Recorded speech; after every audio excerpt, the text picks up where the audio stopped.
31 points for you. How'd you find a rhythm? They came out strong defensively. I mean, yeah, just trusting all the work, taking a lot of the same shots I took last game. Just trusting, I got to the line a little bit better today. Still missed a bunch of free throws. I know my mom probably wasn't very happy. All-time great talent. Not just elite or exceptional talent, but the kind of player you could say appears once in a generation. Usually the signs are there. National acclaim at an early age, the masses becoming familiar with your name long before you even step foot on an NBA court. Whoa, hoop fanatics and genuine enthusiasts of the sports, get ready to ignite the court because Cooper Flagg, the Dallas #1 overall pick, just set the NBA Summer League ablaze. Shots fired! And that's fact. Slice. After a 31-point explosion against the San Antonio Spurs yesterday, Flagg's stock is soaring higher than ever. I know, there's a lot of rumors swirling around saying the Mavs might shut him down. What was that? For the rest of the Summer League, and honestly, with a performance like that, who needs more? And this rookie Phenom is proving that he is ready. I say ready to dominate the NBA. Watch out, the Flagg era is officially here.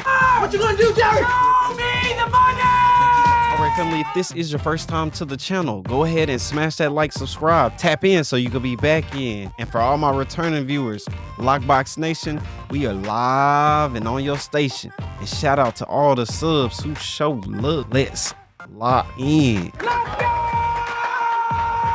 And that's facts. I got to the line a little bit better today. How more comfortable did you feel out there in the second game? Yeah, I mean, I definitely felt a little more comfortable. It was a different, paced game, but they're still, being physical, picking up 94. I mean, they did a really good job of just, pressuring us and getting us out of our actions. So that was a little tough. We had to try. Yeah, the San Antonio Spurs were definitely doing a great job of making sure they identify Cooper and throwing the appropriate amount of bodies in order to try to slow him down as much as possible. But unfortunately, that was like a purebred slasher on straight heroic tier badges. I beg your pardon. There's been good days. There's been bad days. Super Saiyan. Figure out our spacing and actions we want to get into, but they did a good job. 31 points for you. How'd you find a rhythm? They came out strong defensively. I mean, yeah, just trusting all the work, taking a lot of the same shots I took last game. Just trusting, I got to the line a little bit better today. Still missed a bunch of free throws. I know my mom probably wasn't very happy with that. But, just trying to get to the free throw line, get some stuff early, get to the rim. I mean, Okay, so are y'all worried about Cooper Flagg shooting? Is this shot something to put a lot of focus on? The fact that you have stopping cop killer Kyrie on the Dallas Mavericks and you got AD, people who have a wide range of jump shots in their bag, especially when playing out of the post, and Cooper Flagg can also be ingratiated in that. They can also teach him those certain fundamentals and those quick, fast twitch muscle moves that he can make in order to gain every advantage, put him in the best situation, be a better one-on-one creator for himself or for creating a lane or an open shot for his teammate. After this, we're gonna go ahead and tap into some other videos. This might be a long one, so we're just gonna be tapping in, seeing what's the whole vibe about Cooper Flagg, how people are feeling, how people are responding. So make sure you stick around to the end of the video because they be wilding on. I mean, the comments be straight hot fire. Shots fired! Shots fired! I'm gonna just be honest with you. Hey, your boy out here like, You need Jesus. I'm just saying. just trusted all the work, the same shots. There's nothing different. I know what I can do, so. Coach pointed out, we've only had 3 turnovers so far. It takes a ton of ball pressure. How would you evaluate your ball handling? Yeah, I think I've been solid. I think I'm exhausted. I'm not used to bringing the ball up. Hey, chat, tell me what y'all think about Cooper Flagg's ball handling.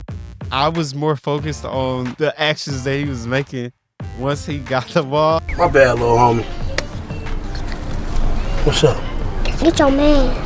Man, we done got so used to seeing Najee Marshall and so many people run the ball. It's like it's common nature. It's something that we don't even necessarily really just put too much depth into. But they was definitely picking that boy up 94 feet. They was treating Cooper Flagg like that was a Mutombo. They was channeling Mutombos in their spirit from 94 feet. Talking about some not in my house. Like that, and every time I'm getting the ball full court, it has somebody on my hip, playing 94 feet. So definitely not used to that, but I think I did a solid job of, bringing up against pressure and trying to set up our different actions for sure. So we're going off that. We should go off that. I'm not gonna lie, one thing that I like about having Cooper Flagg being comfortable in this uncomfortable position is so that he can get used to shifting the defender to certain angles and being able to attack those angles. Because once he gets on the court with Kyrie and Anthony Davis, PJ Washington, Daniel Gafford, Derek Lively, Klay Thompson, all those people are going to attract attention. Therefore, when he gets those one-on-one opportunities, when he gets those opportunities where he has someone guarding him from the opposing team, which won't be their most impactful defensive player, it'll be somebody who's a couple steps down because you got Kyrie and Klay, and you got Klay that you got to pay a large amount of attention to. Yeah, I think, like I said, I think I was pretty solid. I think I was able to, show that I can handle the ball against pressure and bring it up. So it just depend on, different matchups and what coach wants to see. But I think I did a solid job for sure. Oh, say that. Being a rookie in the NBA. I think just trusting myself. I've been through all this before. Same thing going into college, same expectations, same people talking about you. So it's just trusting the work, trusting, all those hours, just knowing, what I can do and just getting to the same stuff that I've been doing. Based on what's your primary defender today? You saw Carter's worries now. Don't you see? Yeah, I mean, Carter's, he's an incredible player. He's a really good, person as well. Okay, that's enough about that. Let's get into this next video that we got here. How do you know when you're watching the beginnings of an all-time great talent? Not just elite or exceptional talent, but the kind of player you could say appears once in a generation. Usually the signs are there. National acclaim at an early age, the masses becoming familiar with your name long before you even step foot on an NBA court, throw in a few viral performances, jaw-dropping physical gifts, a Sports Illustrated cover, and you've got yourself a recipe for what can easily be assumed as the next great NBA superstar. The only problem is we are terrible at predicting truly generational talent. For every player that gets slapped with the label of being generational and lives up to it, there's about 10 more who don't even come close. But what do you call a player who was given the description of generational at 16 years old, went toe-to-toe with LeBron as a high schooler, and was projected to go first overall in the NBA draft 3 years even eligible for the draft? Cooper Flagg has faced some of the highest expectations of any recent NBA prospect, and up to this point, has exceeded all of them. But even after becoming one of the most obvious first overall picks in recent draft history, some fans, justifiably, still have their doubts. Opinions ranging from he could be the greatest player of an entire era, all the way to he's one of the most overrated prospects we've seen recently. After missing on numerous alleged generational prospects in recent years, it's clear why some fans are hesitant to give such a hefty label to anyone. And yet some remain certain that Cooper is generation. Shots fired! What makes Cooper Flagg and is he really worth the hype? Or are some fans setting him up for the same exact fate other generational talents have suffered? To answer this question, we have to go back long before anyone even knew the name Cooper Flagg. All right, before we get any further, we will be doing this part of the show. We will be reacting to, is Cooper Flagg really worth the hype? I mean, they talking cash money. I know. I beg your pardon? No. But let's tap in. Who is this? So it's JX High Roller. So JX High Roller, make sure you check out his channel. Back to it. In December of 2021, a news publication out of Maine wrote a piece about a basketball prodigy who was starting to gain attention not just around the state, but around the country, describing him as a talent they had never seen before. A 6'7" supremely gifted 14-year-old. Local coaches and scouts knew immediately they were onto something special and early, because this would be one of the first mentions of the name Cooper Flagg, a freshman who had yet to play a single game of high school ball, who many agreed they had never seen the likes of. Over the next 2 years, Cooper quickly became a national, transferring to Montverde Academy and rising up the high school rankings. By the end of his sophomore season, it became clear that Cooper was, in fact, a talent unlike anything else in the country. The secret was out. Cooper Flagg may just be next up. A conversation that led to this. The first mention of Cooper Flagg not just as a great prospect, but as a generational prospect. All right, do we think Cooper Flagg, seriously, let's be honest, does Cooper Flagg actually have LeBron level height before he came into the NBA? Is this something that is trying to be manufactured to push to take away from somebody?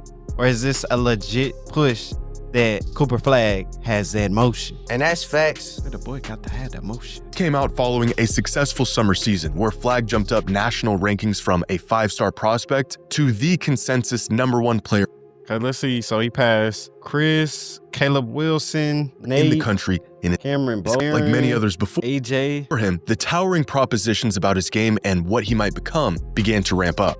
But being called generational isn't necessarily out of the norm for prospects of this caliber. However, Not the Ben Simmons, bro. Not the I Ben. beg your pardon. Big Ben, we ain't trying to waste no time, Playboy.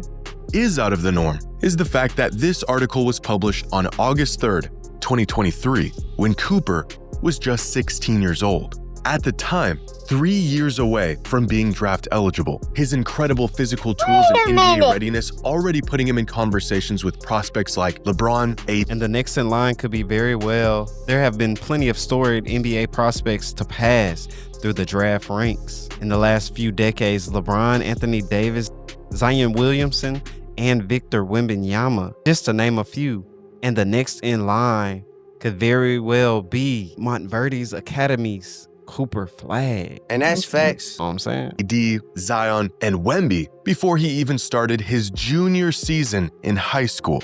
But turns out that junior season would never come, because just a week after getting compared to the best prospects of the 21st century, Cooper broke headlines when he decided to jump up a year and reclassify from the class of 2025 to the class of 2024. The result of Flagg jumping up a class and bypassing an entire season of basketball, he not only instantly became the #1 player in the country against players 1 to 2 years older. I mean, we got to really think. They were saying a lot about these previous draft classes that they didn't have anybody to offer up worth going out to get. There was nobody really making moves to make these trades for specific players. It was nobody who was considered or deemed to be generational at the time. So therefore, he was able to maximize, because I know before he decided to officially come into the draft, there was a lot of speculation on him deciding whether he was going to stay at Duke another year.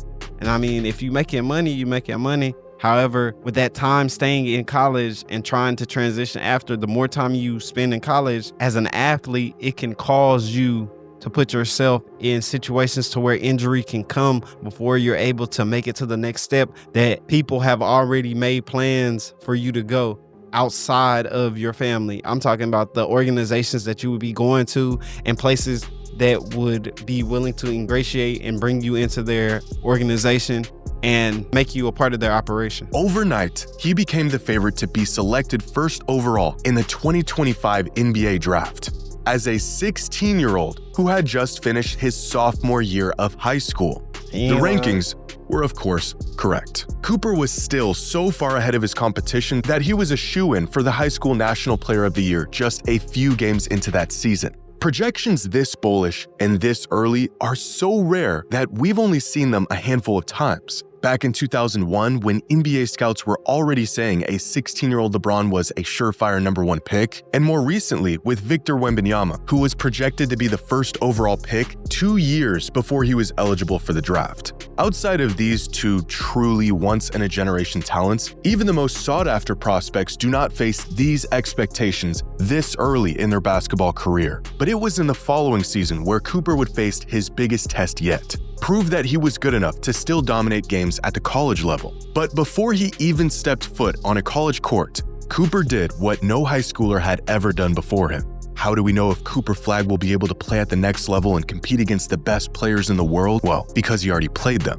Last summer, at just 17 years old, Flagg was chosen to be a part of the USA Men's Select Team, a team that would scrimmage LeBron, Steph, KD, and the rest of the Olympic team. A team that hadn't featured a non-NBA player in over a decade and had never featured a high school kid. Now, the best— Like, come on now. Like, what strings had to be pulled for Cooper Flagg to be able to be in that position? Like, it's been a lot of generational talents that never got the opportunity to participate in something that big. It makes you think like there's a narrative or a plot being laid. It's like you can't build something without laying the foundation for something to work. So if you're a business owner or entrepreneur, you know what it takes to build the business. So you got to lay certain pieces down that might not connect at one point in time, but you know eventually when you get the right pieces, that floor base, everything is going to set up. everything's going to be able to pull from that so that you are able to successfully grow the way you need to in order to not have anything small come against you and break down everything that you built off something so small. One could hope for this kid going toe-to-toe against the NBA's best is for him to just fit in, soak in the moment, make the right plays, and just not be a liability. Cooper didn't just fit in. He actually stood out. In a straw poll survey conducted by The Athletic following the training camp, Hey, I'm gonna loop in the clip. I need it where LeBron was telling Luka, don't fit in, fit out. players on the Olympic team were asked who they thought the best player on the men's select team was. The player who was chosen by unanimous decision was Cooper. A team loaded with some of the brightest young NBA talents, and it was the 17-year-old kid that played better than all of them.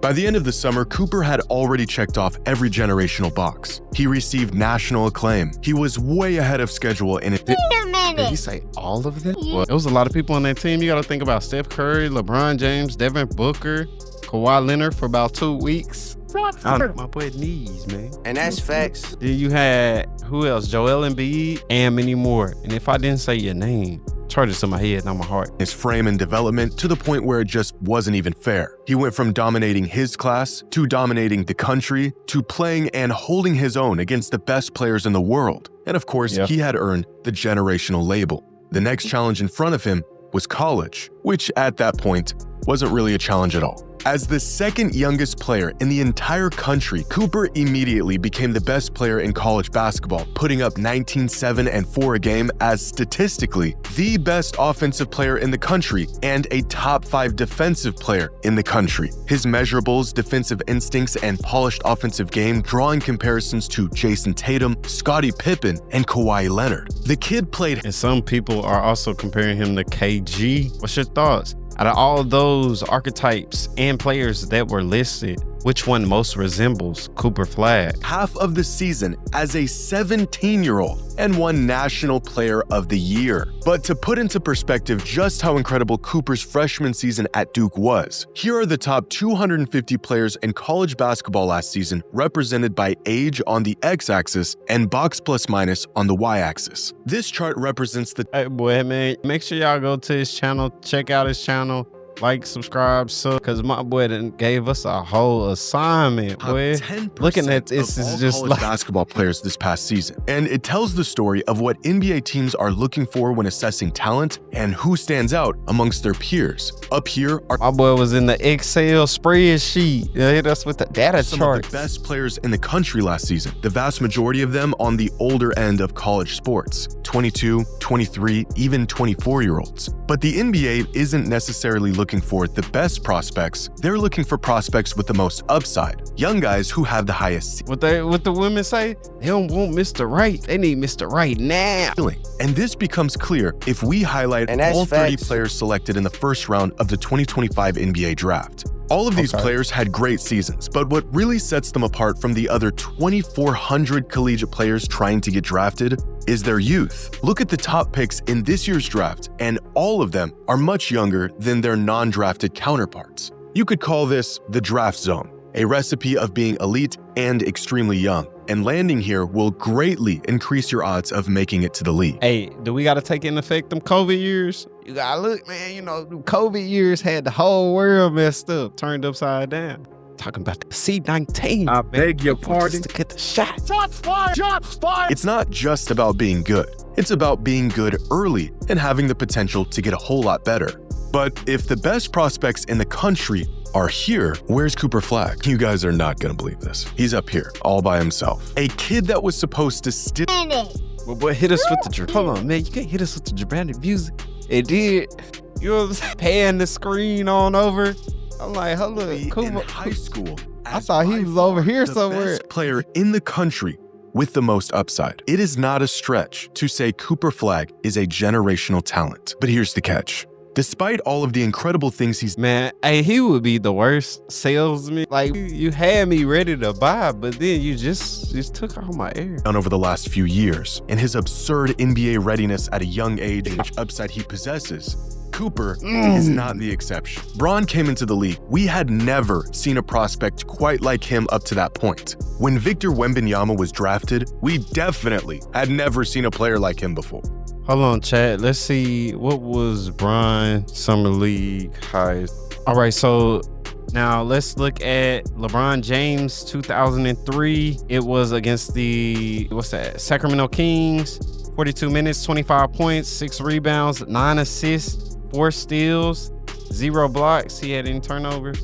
So he shot 2 attempts. All right, let's go back. In fact, I didn't even know a player like him was in the realm of possibility. But we have seen players, even recently, like Cooper Flagg, that were just as talented, just about as young, with games just as NBA ready as Flagg's is. And even when we think we know the recipe for a surefire megastar, history has shown us that oftentimes we don't know the difference between great talent and generational talent. Since 2000, there have— I beg your pardon. I beg your pardon, Playboy. You gotta speak for yourself. I beg your pardon. We know talent. been 12 players who were given the label of generational, from LeBron and Greg Oden to Zion and Wemby. Now, for many of these names, similar to Cooper Flagg, their title as generational was accepted, but did they not consider by everyone. Kyrie like Greg generational? Oden back in 2007, who should have. truly did Oh, look like nice. a once-in-a-generation big man coming out of college. Him getting selected over Kevin Durant is about all the evidence you need of that. Same with Zion Williamson in 2019, another incredibly hyped— Okay, we all know when it comes to Zion, that shot's fired. Is there anybody else as disappointed in what's going on with Zion Williamson as much as I am? I'm not even upset. It's just the fact that, bro, how are you put in a position for you to be successful? How are you put in a position to where you can be successful even if you don't try? All you have to do is show up and play. Stop eating the beignets. You know what I'm saying? And then it was, stop dealing with them, them calculator numbers. Stop dealing with them. And then, you know what I'm saying? But we need to turn your internet off. The only thing you need is no internet. No, nothing else. And that's facts. Zion, man. Come on, Zion. And we hard on you, bro, is because you make us look bad and we expect more. Like, they put weight in your contract, bro. If you don't care about yourself, how can you expect other people to care about you? And that's one thing that I had to listen to my own advice. Yeah. So my presentation gonna be a lot better for y'all too. Salute for the real ones who stayed around anyway. Y'all MVPs. prospect with superstar potential who blew the doors off of college basketball for a season, but has been completely derailed thanks to injuries. And that's facts. 12 proclaimed generational prospects in 26 years, or about one projected generational talent every other year, is a gross overestimation not just of talent, but how often this kind of talent comes around. Among the true generational talents, and the ones who had the potential to be one, are the players who were thrown into a conversation they should have never been in. Dwight Howard and Anthony Davis are both incredible Hall of Famers, but still not quite generational. Andrew Wiggins and Ben Simmons looked the part, but fell short by about a mile. Believe it or not, even players like DeAndre Ayton and Cade Cunningham managed to earn the generational label leading up to the time they were drafted. Of these 12 players, one of them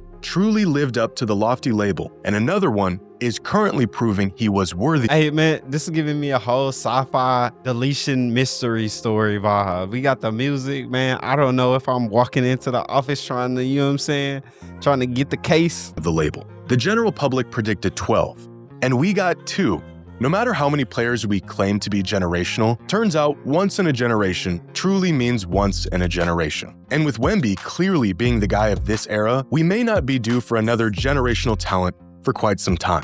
What are the odds Cooper lives up to the absolute ceiling people have placed on 2023, that's him? 20 years. Well, no one actually knows. If what a player did leading up to the time of them being drafted— Hey, Coop, I don't know if you're going to take that as disrespect for him to put a question mark on your face. that told us It's tough. who they would become in the league, then Zion, Ben Simmons, and Andrew Wiggins would be the face of the NBA right now. The inverse of this is also true. If pre-draft projections were any indication of who a player would eventually become, Giannis, Jokic, and Kawhi would have been written off years ago. We may have an idea of what a player might become. That's it, an idea. Truth is, some of these once proclaimed generational talents didn't fail to meet their potential. It's likely that they were just never the once-in-a-generation talent some claimed them to be. All things indicate that Cooper Flagg could be a truly transcendent player in the league. Of course, that's if indication meant anything at all. Only time will tell what Cooper's true potential is and if he'll rise up and meet it. Once proclaimed generational talents didn't fail to meet. Boy. Okay, fam, so there you have it. And that wraps it up for Cooper Flagg in his summer league debut. Apparently, the Mavs want to shut him down. Did he go out with a bang? 31 points? A slashing sensation? The Mavericks rookie dropped on his final game in summer league, July 12, 2025, silencing all the doubters and sending back his stock all the way to the top. Sky high. With the rumors confirmed, simply put, it's clear there's no need to run him through the ring around anymore. The boy, he has the potential to be a generational superstar. Only time, energy, and effort and discipline will be able to tell. So what say you? Is Cooper Flagg generational, non-generational, impact, role? Drop it in the comments below. And fam, always remember to shoot your shot like a shooter. We out. Holla. Tap in so you can be back in. Lockbox Nation. We signing off your station. We out. And that's facts.